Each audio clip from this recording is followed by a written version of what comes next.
Halo teman-teman sejawat apoteker, perkenalkan, di sini kami dari kelompok 4, Pendidikan Profesi Apoteker Universitas Jenderal Sudirman Angkatan ke-8 yang beranggotakan yang pertama ada Andi Hartono, yang kedua ada Ayunda Tripratiwi,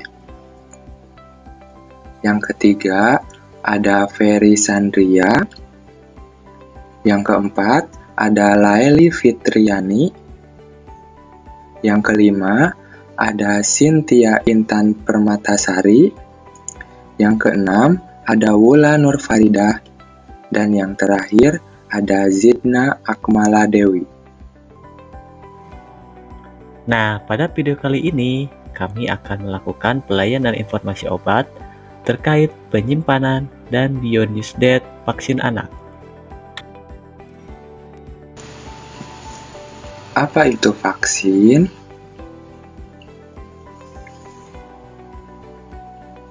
Nah, vaksin sendiri merupakan virus yang telah mati atau dilemahkan yang dimasukkan ke dalam tubuh seseorang sebagai imunitas yang bekerja secara spesifik.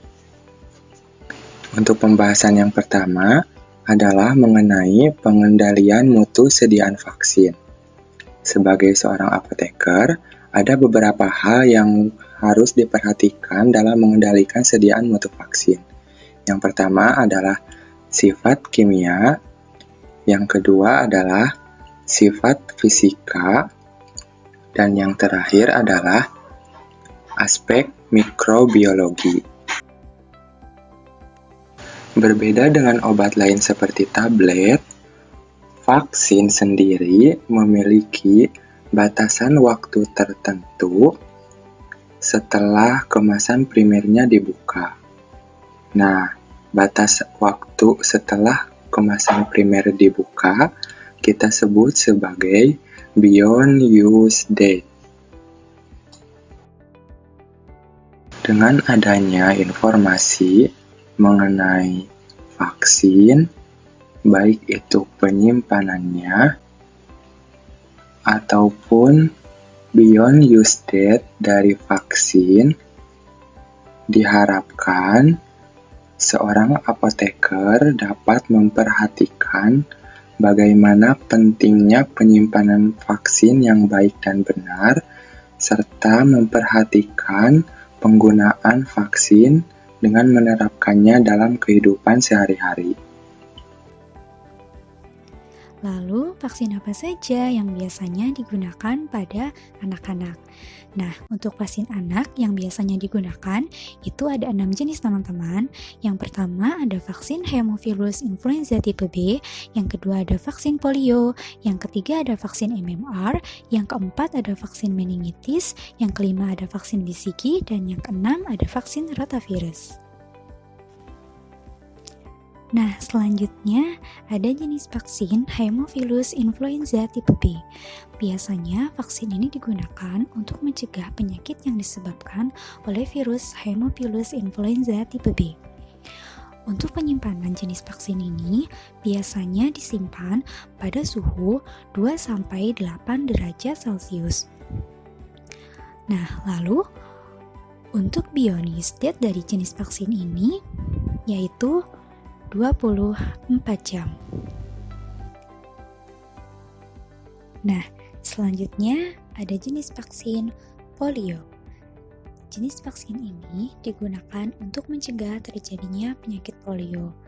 Dari segi penyimpanannya, vaksin ini berbeda dengan penyimpanan vaksin yang lainnya, yaitu disimpan pada suhu -15 sampai -25 derajat Celcius. Dan yang harus diperhatikan, beyond use date dari vaksin ini yaitu harus secepatnya digunakan.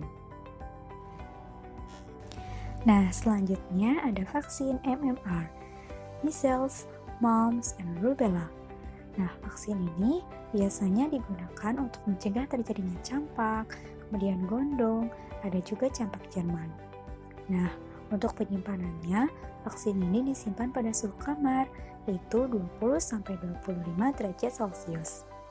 Kemudian, untuk beyond use date dari vaksin MMR ini yaitu 8 jam. Untuk selanjutnya ada vaksin meningitis.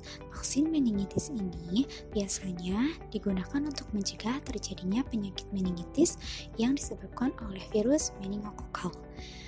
Nah, lalu untuk penyimpanan dari jenis vaksin ini yaitu pada suhu 2-8 derajat Celcius.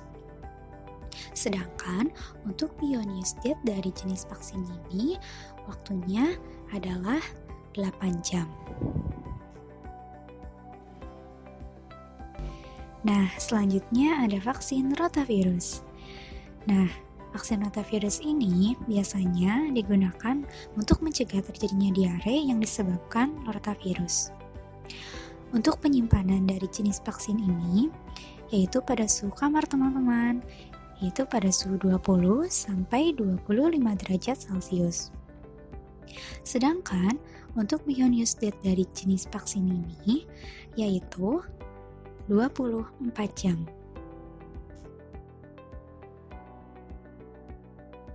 Nah, selanjutnya ada vaksin BCG atau Bacillus Calmette-Guerin. Biasanya jenis vaksin ini digunakan untuk mencegah terjadinya penyakit tuberkulosis atau yang kita kenal yaitu TBC. Untuk penyimpanan dari jenis vaksin ini disimpan pada suhu 2-8 derajat Celcius. Nah, sedangkan untuk beyond use date dari vaksin ini adalah 6 jam.